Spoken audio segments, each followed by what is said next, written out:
காலை வணக்கம் என அன்பு சொந்தங்களே. உங்கள் கட்டிடப் பணியில் என்றும் உங்கள் பொறியாளர் சுகாரன் பேசுகிறேன்.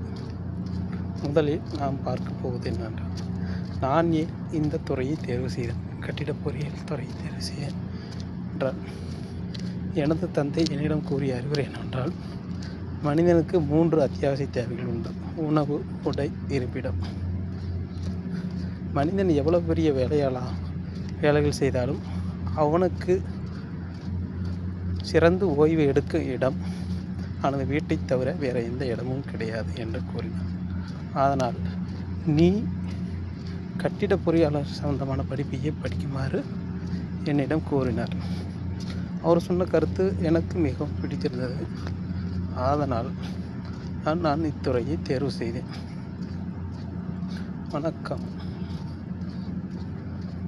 நாளை சந்திப்போம்.